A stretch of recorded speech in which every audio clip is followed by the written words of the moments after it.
Thanks for watching the Weekly Forex Outlook video at xm.com. We'll be discussing the upcoming ECB rate decision and how that might impact the euro. We'll also take a look at data coming out of the US and the UK and the outlook for the dollar and the pound. I'm Maria Bashardis, and joining me is lead investment analyst Rafi Boyajian. So Rafi, let's start in Europe, where the outlook for the Eurozone economy is getting worse. Do you think ECB policymakers will decide to pause interest rates when they meet on Thursday? And if yes, what reaction are we likely to see in the euro? Well, Maria, that really is the big question right now, because on the one hand, we've got inflation that's still not close enough to the ECB's 2% target. On the other hand, we clearly seeing a pretty sharp slowdown in the euro area economy, particularly in Germany. And there's also a very clear split within governing council members. So it's really,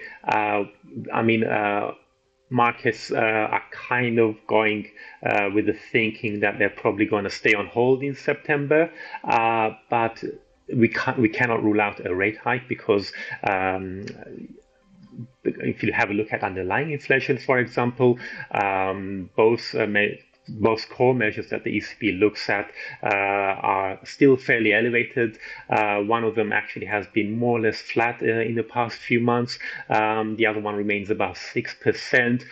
So there's clearly more work to do. So what we may end up with is possibly the ECB deciding to hike interest rates one more time, to raise the deposit rate to 4%, maybe just to satisfy the hawks within the governing council, and then perhaps signal a pause. If we do see rates being kept on hold in September, I think we can also be certain that they would not rule out further tightening. They would probably signal that some further tightening will be needed.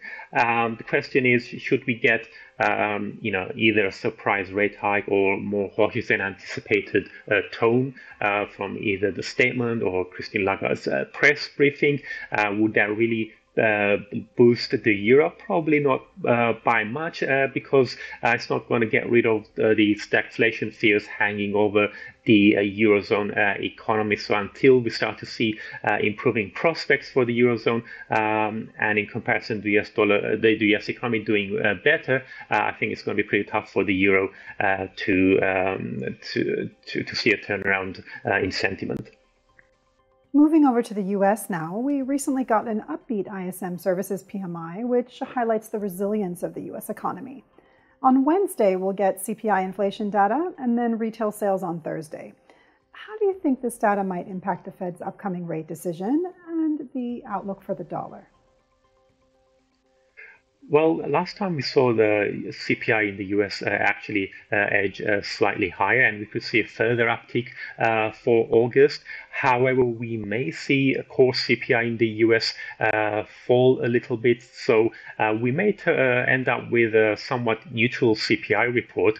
And then, should that be the case, that's really going to turn the focus on retail sales, because really the big surprise of the US economy in the third quarter has been just how strong consumer spending has been, and that's probably one of the things keeping the Fed on its toes in terms of being cautious about going on pause again in September. So should we see strong retail sales numbers, then we could see the expectations of one further rate hike from the Fed edge up. But even if that is the case, we're probably not going to get a rate hike in September either way, because I think the Fed has more or less signaled that they would rather pause to see how things are going to turn out over the coming weeks. But we certainly may see a rate hike by November, and that's one of the reasons why the US dollar has been rebounding so strongly lately. And it's not just about whether or not we're going to see one more rate hike, it's the fact that we're seeing rate cut expectations for 2024 being pared back as we see continued resilience in the US economy. And finally, over in the UK, we'll get jobs data on Tuesday and the July GDP estimate on Wednesday.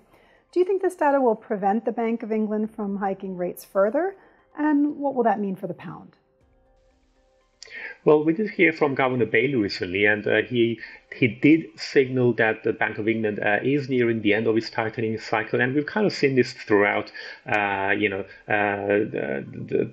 rate hike cycles from the Bank of England that, oh, yes, they have been hiking pretty aggressively, but they've kind of, you get this feeling that they've been doing it reluctantly. I mean, it is possible that the data, again, might force the Bank of England to rethink that. And one of the things that could force the BOE's hand is higher wage growth. It was actually pretty high, staggeringly high, in fact, at 8.2% in June. So for the July figure that we're going to get in the employment report, that may further pile pressure on the Bank of England to raise rates further.